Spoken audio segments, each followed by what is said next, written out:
नमस्कार मित्रांनो, आजच्या कथेचं नाव आहे मुंबईतील मालाडमधील एक भयंकर कहाणी. कथेचे मूळ नाव आहे एक होती हडळ. कथेचे लेखक आहेत कुमार. कथेला आता सुरुवात करू.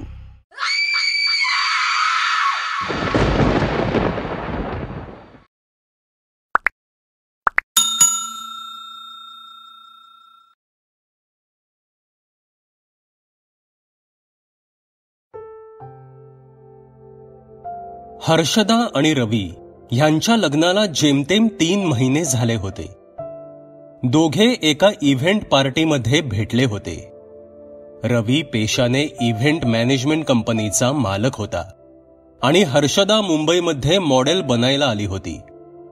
दोघांची ओळख झाली आणि ओळखीचे रूपांतर प्रेमात झालं. जेमतेम 3 महिन्यांच्या ओळखीवर त्यांनी विवाह केला. रवीच्या घरी तो एकटा होता.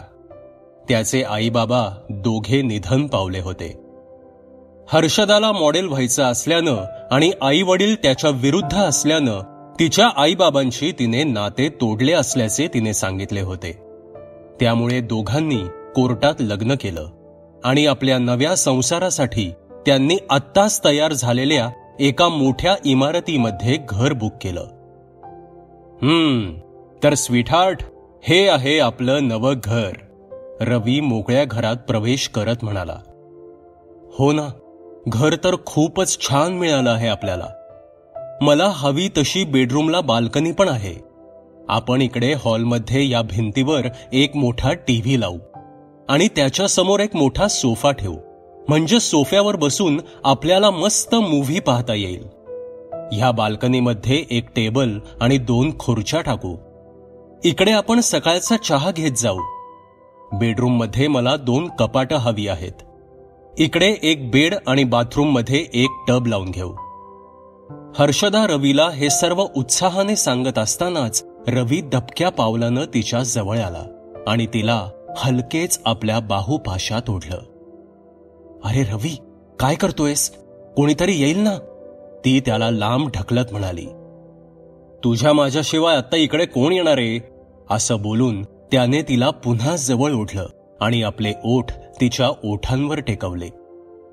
काहीच वेळात बाहेरच्या दरवाजावर थाप पडली तसे रवी तिच्यापासून बाजूला झाला. शी यार, आत्ता कोण आलं? असे बोलून रवी बाहेर दरवाजा उघडायला गेला. त्याने दरवाजा उघडला तर दारात ब्रोकर उभा होता. माफ करा साहेब, मला थोडा उशीर झाला यायला. चला फॉर्मॅलिटीज उरकून घेऊ, ब्रोकर म्हणाला. रवीने आवश्यक ते सर्व पेपर जमा करून ठेवलेच होते. काही ठिकाणी सही करून त्या ब्रोकरने त्याला पेपर आणि चावी दिली आणि तो फॉर्मॅलिटीज उरकून निघणार इतक्यात तो हसून म्हणाला, साहेब, ते तुमच्या ओठातून रक्त येतंय ते पुसा. नवीन लग्न झालं आहे, मी समजू शकतो. असे बोलून तो निघून गेला. रवीने आपल्या ओठांना हात लावला आणि पाहिलं तर खरंच तिकडे रक्त लागलं होतं. रवी स्मित करून आत गेला. काय हे हर्षदा, किती वेळा बोललो तुला ओठाला चावत जाऊ नकोस, पण तू नाही ऐकणार. आत्ता तो ब्रोकर आला होता, कसा विचित्र पाहत होता माझ्याकडे माहितीये? रवी थोडा हसून म्हणाला. असू दे, मला असंच प्रेम करता येतं. तुझ्या ओठात एक नशा आहे आणि तीच हे करायला मला भाग पडते. असे बोलून हर्षदाने पुन्हा त्याचे चुंबन घेतले. रवी आज खूप खुश होता. त्याचा आणि हर्षदाचा सुखाचा संसार सुरू होणार होता.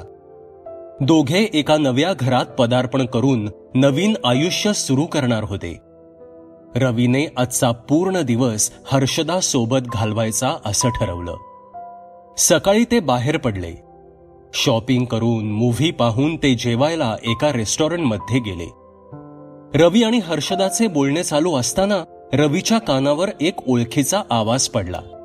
त्याने मागे पाहिले तर किशन त्याच्या पत्नी सोबत बसला होता. रवी उठून त्याच्या टेबलाजवळ गेला आणि म्हणाला, अरे किशन, तू पण इकडे? अरे रवी, व्हॉट अ प्लेझंट सरप्राईज, तू सुद्धा इकडे? किशन रवीला पाहून आश्चर्यानं खुश होत म्हणाला. हो, अरे लग्न झालं ना, बायको सोबत आलो होतो. रवी हर्षदाकडे पाहत म्हणाला. साल्या, लग्न केलंस आणि बोलला पण नाहीस. वहिनी छान आहेत बर का, किशन कोपरा मारत रवीला म्हणाला. अरे ये ना, ओळख करून देतो. हर्षदा, हा किशन, माझ्या कॉलेजमधला सर्वात जवळचा मित्र. आणि किशन, ही माझी सुंदर बायको हर्षदा. रवीने ओळख करून दिली. तुम्ही आम्हाला का नाही जॉईन करत? एकत्रच जेवू ना, हर्षदानं सुचवलं. अरे हो, एकत्रच बसू, रवीने दुजोरा दिला. ठीक आहे, असं बोलून किशन सपत्नीक त्यांच्या सोबत जेवायला बसला. कॉलेज आणि इकडच्या तिकडच्या गप्पा झाल्या. अरे हो, सांगायचं राहिलं, मी नवीन घर घेतलंय, त्याची लवकरच पूजा करणार आहे. तुला यायचं आहे, रवी म्हणाला. अरे वा, बायकोचा पायगुण छान आहे. पण घर कुठे घेतलंयस? किशनने विचारले. हे इकडे मालाडला, अस्मानी अपार्टमेंट, 5व्या मजल्यावर 3 खोल्या आणि किचन. खूप स्वस्तात मिळालं, रवी म्हणाला. त्या अपार्टमेंटचे नाव ऐकताच किशनच्या चेहऱ्यावरचा रंग उडाला. त्याने ग्लासभर पाणी प्यायलं. काय रे, सर्व ठीक तर आहे ना, रवीने काळजीने विचारलं. हो, सर्व ठीक आहे, पण एक सांगू, म्हणजे वाईट नको वाटून घेऊस, पण तिकडे घर घेऊ नकोस. ती जागा चांगली नाहीये, किशन म्हणाला. चांगली नाहीये म्हणजे? नक्की काय म्हणायचंय तुम्हाला? काळजीयुक्त स्वरात हर्षदाने विचारलं. वहिनी, आता कसं सांगू, ती जागा श्रापित आहे असं म्हणतात. तिकडे एका विचित्र बाईला लोकांनी फिरताना पाहिलं आहे. ही तीच बाई आहे जी त्या बिल्डिंगचे काम सुरू असताना झालेल्या अपघातात मरण पावली होती. आणि आता तिचा आत्मा तिकडे फिरत असतो आणि तो लोकांना त्रास द्यायचा प्रयत्न करतो. मी असं ऐकलं आहे की तिच्यामुळे अनेक लोक तिथली जागा सोडून गेले आहेत, किशन म्हणाला. माफ करा भाऊजी, पण माझा ह्या गोष्टींवर अजिबात विश्वास नाही.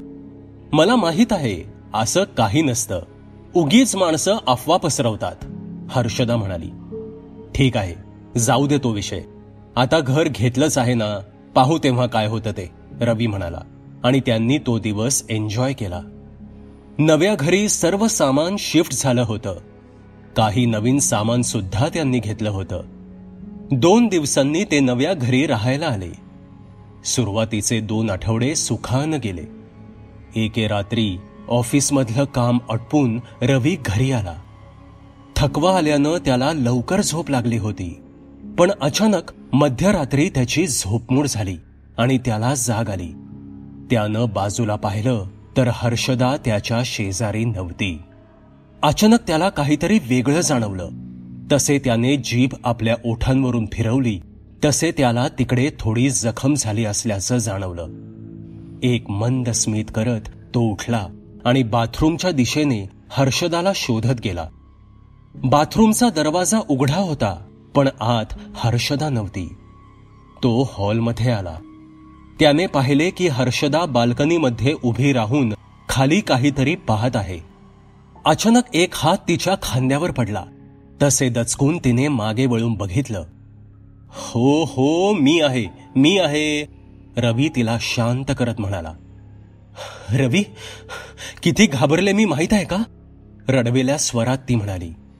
घाबरायला काय झालं? आणि रात्री 2 वाजता तू इकडे काय करतेयस? रवीनं विचारलं. मला झोप येत नव्हती म्हणून मी उठले आणि ताजी हवा खायला इकडे उभी होते. तेव्हा माझं लक्ष सहज खाली गेलं तर खाली एक बाई उभी होती. अंधारात तिची आकृती मला स्पष्ट दिसत नव्हती, पण ती आपल्याच घराकडे पाहत होती. मी बाल्कनीमध्ये आले तर ती माझ्याकडे पाहायला लागली. खूप भयंकर दिसत होती ती. रवी, किशनचे बोलला ते खरं तर नाही ना? ही वास्तू अपवित्र तर नाही ना? हर्षदा रडत म्हणाली. हे बघ, तू शांत हो आधी. आणि किशनने जे सांगितलं ते सर्व खोटं आहे. सगळे मनाचे खेळ आहेत. बघू दे मला कोण आहे ते, असे बोलून रवी बाल्कनीमध्ये आला आणि त्याने समोर पाहिले तर अंधारात एक बाई उभी होती.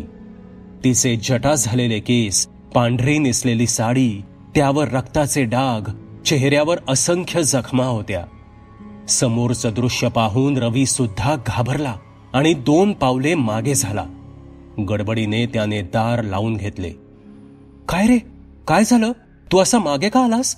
हर्षदानं विचारलं. नाही, काही नाही. तू एक काम कर, तू आत बेडरूम मध्ये थांब, मी खाली जाऊन येतो, असं बोलून काहीसे घाबरतच रवी मुख्य दरवाजाने बाहेर गेला आणि त्याने दार बंद केले. किशनचे बोलला ते खरं असेल तर? खरंच ही जागा श्रापित असेल तर? नाही, मला खाली जाऊन पाहायलाच पाहिजे, असे मनातल्या मनातच बोलून हिम्मत करून रवी खाली उतरला आणि जिकडे ती बाई उभी होती त्या दिशेने दबक्या पावलाने निघाला. अचानक त्याच्या मागून कोणाचा तरी हात त्याच्या खांद्यावर पडला. तसे दचकून रवीनं मागे पाहिलं तर त्याच्या इमारतीचा रखवालदार उभा राहून त्याच्याकडे पाहत होता. रवीचा चेहरा घामानं भिजला होता. काय झालं साहेब? एवढ्या रात्रीचे इकडे इमारतीच्या मागे कशाला जात होता? सर्व ठीक आहे ना? त्याने रवीच्या घामाने भिजलेल्या चेहऱ्याकडे पाहत विचारलं. हो, सर्व ठीक आहे, पण एक बाई इकडे मागे उभी असलेली मला दिसली. खूपच विचित्र होती दिसायला. ती माझ्या घराच्या दिशेने रोखून पाहत होती, म्हणून ती बाई कोण आहे ते पाहायला मी इकडे मागे आलो होतो, रवी त्या रक्षकाला म्हणाला. बाई इकडे मागे? पण साहेब तिकडे कोणीच नाहीये, मी आत्ताच तिकडून आलोय. तुम्हाला काहीतरी भास झाला असेल, सुरक्षा रक्षक म्हणाला. भास? आणि मला? ठीक आहे, मला झाला असेल भास, पण माझ्या पत्नीने सुद्धा तिला पाहिलं आहे, त्याचं काय? भास एकदम दोघांना नाही होऊ शकत ना, रवी चिडून म्हणाला. ठीक आहे साहेब, असं असेल तर चला पाहू तरी नक्की आहे कोण, तो रक्षक म्हणाला आणि ते दोघे निघाले. रवीने समोर पाहिले पण समोर कोणीच नव्हतं. त्याने आजूबाजूला सुद्धा पाहिलं पण तिकडे सुद्धा कोणीच नव्हतं. बघितलं साहेब, कोणीच नाहीये, जाऊन झोपा आता, उशीर झालाय, रक्षक म्हणाला. रवीला त्या गोष्टीचं आश्चर्य वाटलं.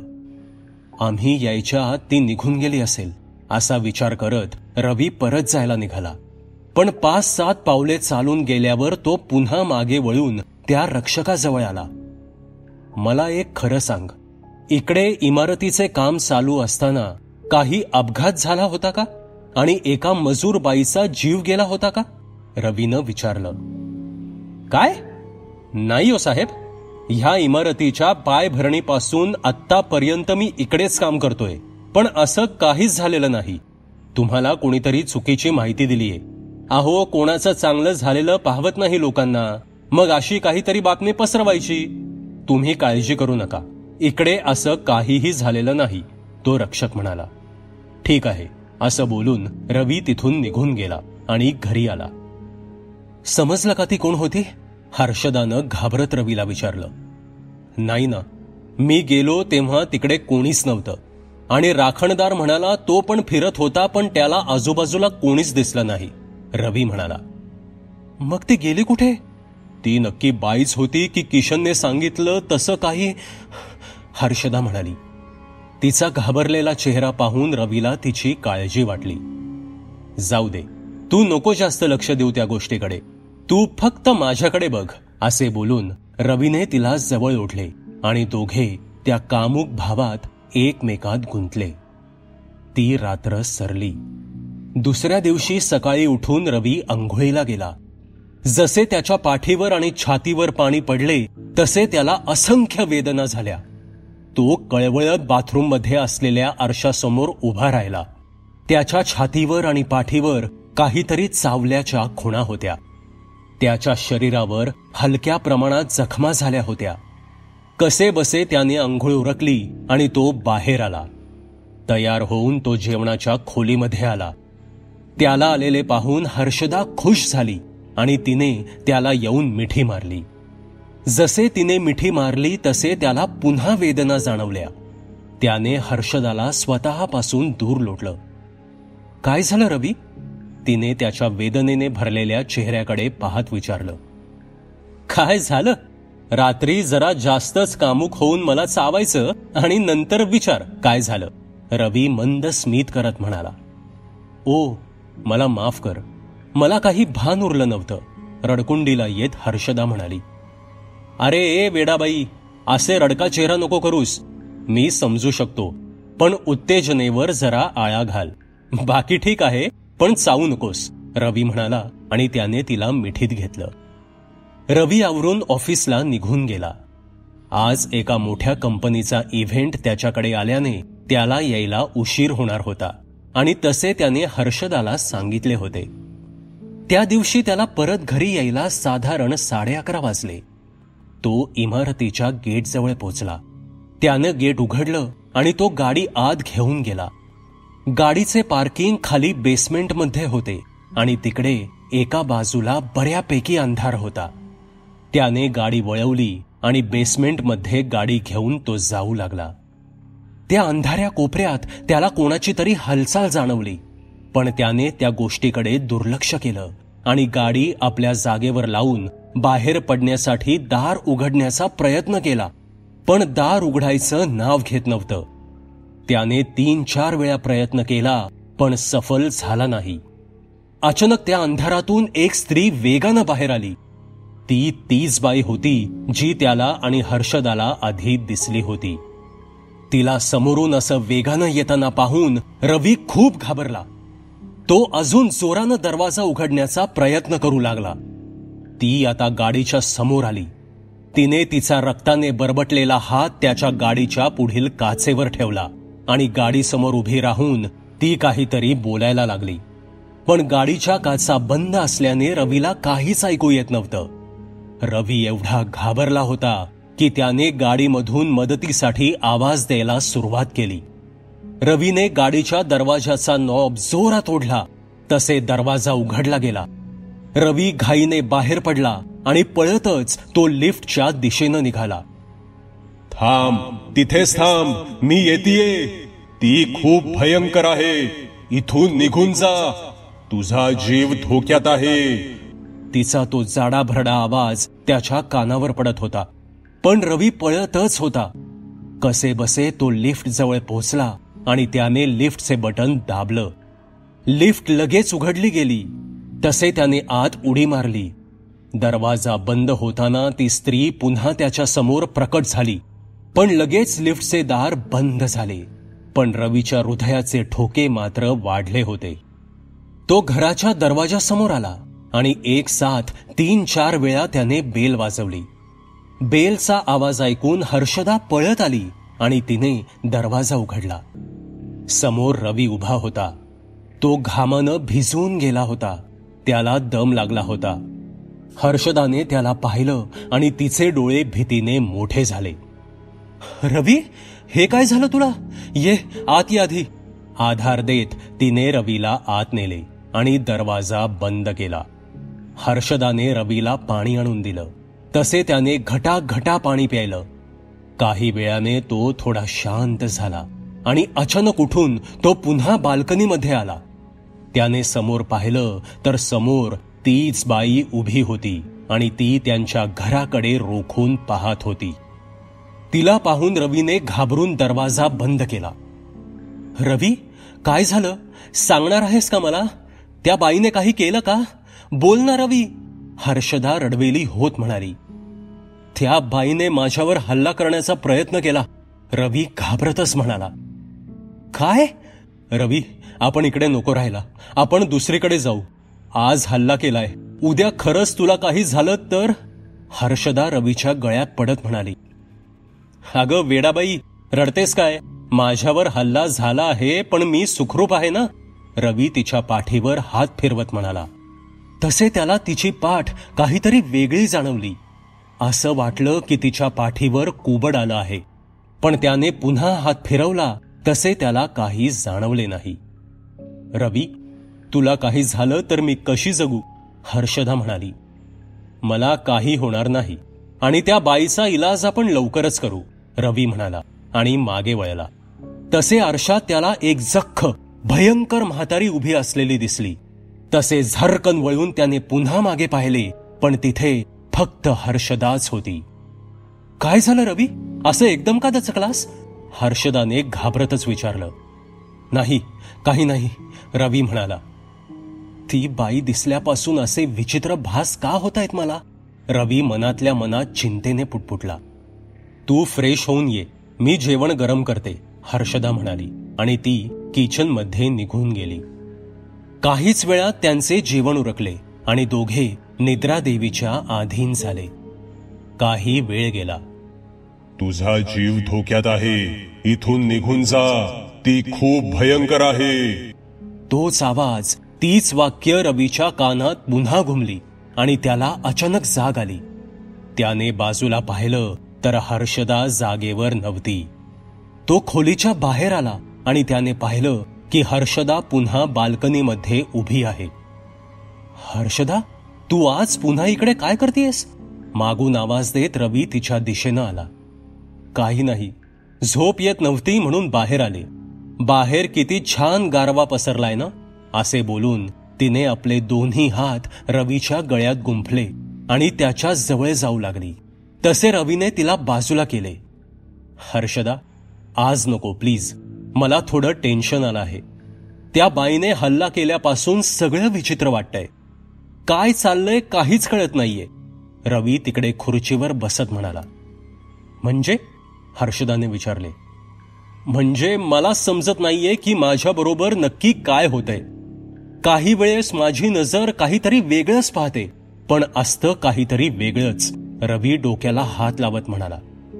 काही होणार नाही, मी आहे ना, फक्त माझ्यावर सोड, मला सुपूर्त कर स्वतःला, असे बोलून तिने पुन्हा त्याच्या माने मागून हात गुंफले, पण रवीने तिला बाजूला केले. हर्षदा, सॉरी, पण आज नको, रवी कपाळावर आठ्या आणत म्हणाला. ठीक आहे, मी समजू शकते. हे बघ, तू रिलॅक्स हो, मी तुझ्यासाठी ड्रिंक आणते, असं बोलून हर्षदा आत गेली. रवीच्या कानात त्या बाईची वाक्य घुमतच होती. ती बाई असं का म्हणत होती? मला कोणापासून धोका आहे? ती कोणत्या भयंकर बाईबद्दल बोलत होती? कोण माझ्या जीवावर उठलं आहे? कदाचित त्या बाईचाच मला जाळ्यात अडकवण्याचा प्लॅन असावा, कारण तिने माझ्यावर हल्ला केल्यापासूनच सगळं विचित्र घडत आहे. पण मग हर्षदाची पाठ मला अशी वेगळी का जाणवली आणि तिच्या जागी मला दुसरीच कुठली तरी भयंकर बाई उभी असलेली का दिसली? कदाचित किशन बोलला ते खरंच आहे का काय? त्या पार्किंगमध्ये दिसलेल्या बाईच्या आत्म्यानेच तर हर्षदावर कब्जा केला नसेल? नाही, पण ती बाई घरापर्यंत आलीच नाही. हर्षदा सुद्धा तिच्याजवळ कधी गेली नाही, तर ती हर्षदाला कसं झपाटेल? रवी विचारांमध्ये बुडून गेला होता.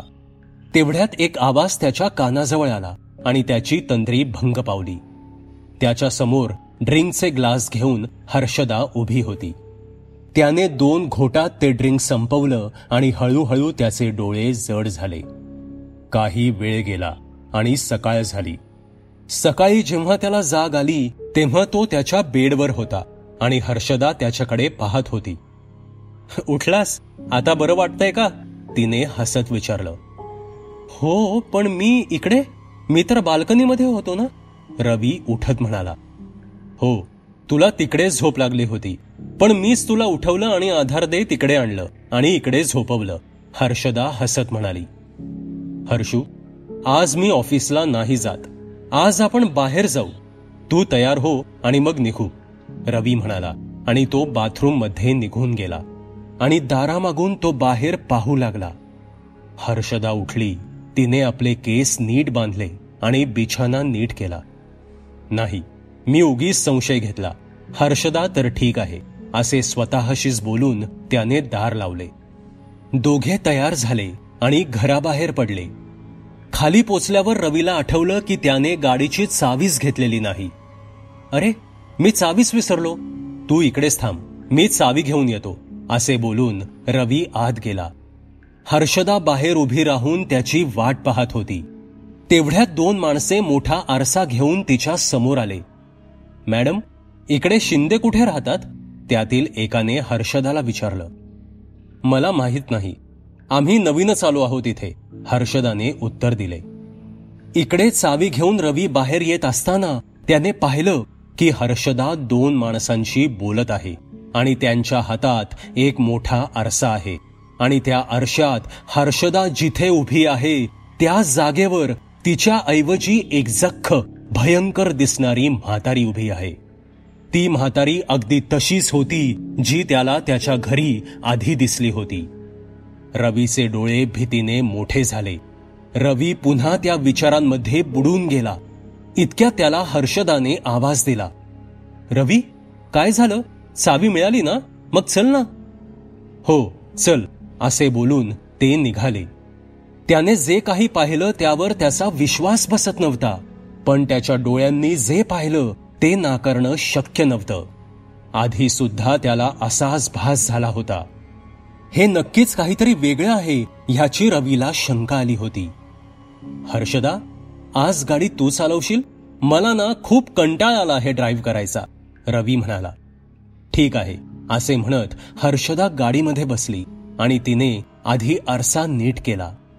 तिने आरसा असा सेट केला ज्यातून फक्त तिला तिचाच चेहरा दिसेल. तिच्या असल्या वागण्याने रवीचा संशय बळावला. हर्षदा, जरा पेट्रोल पंपावर गाडी थांबव. गाडी फुल करू आणि मस्त लॉंग ड्राईव्हला जाऊ, रवी म्हणाला आणि त्याला हर्षदाने दुजोरा दिला. हर्षदाने जवळच पेट्रोल पंपावर गाडी थांबवली. तसे रवीने दरवाजा उघडला. तू पेट्रोल टाकून घे, मी जरा वॉशरूमला जाऊन येतो, असे बोलून रवी गाडीपासून थोडा दूर गेला आणि त्याने आपल्या मोबाईलमधून तिच्या न कळत तिचे काही फोटो घेतले. जेव्हा त्याने ते फोटो पाहिले तेव्हा त्याचे डोळे भीतीने मोठे झाले. तो प्रचंड घाबरला, कारण गाडीच्या पुढच्या सीटवर हर्षदा नाही तर ती जख्म म्हातारी बसली होती. चेहऱ्यावर सुरकुत्यांचे जाळे, सफेद केस, थकलेला चेहरा आणि पूर्ण सफेद डोळे असा तिचा अवतार पाहून रवीचे पाय भीतीने लटपटू लागले. म्हणजे किशन जे काही बोलत होता ते खरं होतं तर हर्षदाला त्याच बाईच्या आत्म्यानं झपाटलेलं आहे. पण हे कसं शक्य आहे? रवीचे डोळे भरून आले होते. त्याने जिच्यावर प्रेम केलं होतं तिचा जीव धोक्यात होता आणि त्याचबरोबर त्याचा स्वतःचा सुद्धा जीव धोक्यात होता. आता रवीला सर्व गोष्टींची कल्पना आली. जर त्या आत्म्याला कळलं की मला सगळं समजलं आहे तर ती माझा आत्ताच जीव घेईल, असा विचार करून रवीने त्याला सर्व समजले आहे हे दाखवायचे टाळले. त्याने कसा बसा तो पूर्ण दिवस तिच्या बरोबर घालवला. ते घरी येत असताना रवी गाडी चालवत होता. हर्षदा रवीच्या खांद्यावर मान टाकून त्याला चिकटून बसली होती. रवी प्रचंड घाबरला होता. काहीच वेळात ते घरी आले. हर्षदा, मला जरा एक काम आठवलं आहे, मी ते करून येतो, असं म्हणून रवी पुन्हा घराबाहेर निघून गेला. तो थेट आपला मित्र किशनकडे गेला. त्याने किशनला सर्व परिस्थिती सांगितली. किशन, तू म्हणत होतास ते खरंच आहे. तू ज्या बाईबद्दल सांगत होतास तिने हर्षदाच्या शरीराचा ताबा घेतलाय, त्यामुळे आमच्या दोघांचाही जीव धोक्यात आहे, रवी घाबरतच म्हणाला. रवी, जे झालं ते झालं. माझ्या ओळखीत एक जण आहेत. आपण आत्ता लगेच त्यांच्याकडे जाऊ. कदाचित ते काहीतरी उपाय सांगतील, किशन म्हणाला. तसे ते दोघे तडक किशनच्या घरापासून जवळच असलेल्या एका आश्रमात गेले. ते त्या आश्रमातील एका खोलीत आले. तिथे एक साधू ध्यान लावून बसले होते. ते दोघे आत येताच साधूंनी डोळे उघडले. किशन रोज त्या आश्रमात जात असल्यानं ते साधू किशनच्या ओळखीचे होते. किशनने त्या साधूंना रवीबाबत घडलेला सर्व प्रकार सांगितला. ते साधू उठले आणि त्यांनी रवीच्या खांद्यावर हर्षदाचे काही केस पडले होते ते हातात घेतले आणि पुन्हा आपल्या जागेवर जाऊन डोळे बंद करून बसले. काही वेळ गेला. साधूंनी डोळे उघडले आणि ते बोलू लागले. पोरांनो, तुम्ही चूक करताय.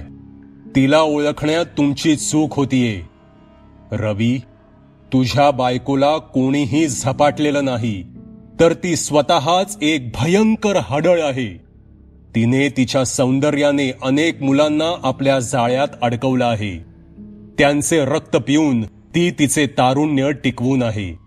अनेक मुलांचा तिने जीव घेतला आहे आणि आता तू तिच्या जाळ्यात अडकला आहेस. साधूंचे हे शब्द ऐकून रवीला खूप मोठा मानसिक धक्काच बसला. तो प्रचंड घाबरला. त्याचा साधूंनी सांगितलेल्या सत्यावर विश्वासच बसत नव्हता. नाही, हे शक्य नाही. अहो, ती माझी बायको आहे. आमच्या लग्नाला आत्ता कुठे 3 महिने होत आलेत. आणि तुम्ही म्हणत आहात ते जर सत्य असेल तर इतके दिवस मला कसं काही जाणवलं नाही? रवीनं विचारलं. रवी, त्यांच्यात असलेल्या शक्तीने ते त्यांचे खरे रूप दीर्घकाळासाठी लपवून ठेवू शकतात. हडळी एका ठराविक अमावस्येची वाट पाहत असतात. जसजसे ती अमावस्या जवळ येत जाते तसतसे हळू त्यांचे खरे रूप दिसू लागते. कारण त्या अमावस्येला माणसाचा बळी देऊन ते पुन्हा आपली शक्ती पूर्ववत करतात. आणि ह्या दरम्यान जर त्या माणसाला तिचं खरं रूप कळलं आणि जर ते तिला समजलं तर अमावस्येच्या आधीच ती त्या माणसाचा अंत करते. आजपासून 2 दिवसांनी अमावस्या आहे. तिच्यापासून आत्ताच दूर निघून जा. ह्या काळात तिचा अंत आपण करू शकत नाही. त्याला एक ठराविक काळ असतो, तेव्हाच त्यांचा अंत होऊ शकतो. साधू म्हणाले. महाराज, माझी बायको हडळ असू शकत नाही. अहो, त्या पार्किंग मधील बाईमुळेच हे सगळं घडलं आहे. रवी केविलवाण्या स्वरात म्हणाला. नाही रवी, तू पुन्हा चूक करतोयस. तुला तुमच्या बिल्डिंगमध्ये जी बाई दिसली ती ह्या जगात नाही. होय, ती कधीच मरण पावली आहे. काही राहिलेल्या अपूर्ण इच्छांमुळे तिचा आत्मा भटकत आहे. पण तो एक पवित्र आत्मा आहे. त्या आत्म्यानेच तुला सावध देखील केलं होतं, पण तू तिलाच शत्रू समजलास. साधू म्हणाले. नाही, माझा विश्वास नाही. मला हे काही पटत नाही. ती एक चांगली बायको आहे. असं म्हणून रवी तिथून पळून गेला आणि थेट घरी आला. त्याने हर्षदाला पाहिलं. रवी, कुठे होतास? हर्षदाने विचारलं. काही नाही, एक काम होतं. असं म्हणून तो पुन्हा तिच्याकडे बघत राहिला. तिच्या सुंदर चेहऱ्याकडे पाहून त्याला साधूंच्या शब्दांचा विसर पडला. रात्रीचे साधारण 11 वाजले होते आणि दोघे असेच बोलत बसले होते. रवी, तू खूप चांगला नवरा आहेस, माहित आहे का तुला? तू मला जे सुख देतो आहेस ना, ते बाकी कोणीच देऊ शकलं नसतं. असे बोलून ती रवीच्या जवळ आली आणि ती त्याचे चुंबन घेणार तेवढ्यात रवीने तिला थांबवलं. मी दमलो आहे, झोपू आता, असे म्हणत ते दोघे झोपायला निघून गेले. रात्रीचे 2 वाजले होते. तसे अचानक हर्षदाला जाग आली. तिने उठण्याचा प्रयत्न केला पण तिला उठता येत नव्हतं. तिचे हात पाय बांधलेले होते आणि तिच्या समोर खुर्चीमध्ये रवी बसला होता. रवी, अरे हे काय सर्व? मला असं बांधून का ठेवलंयस?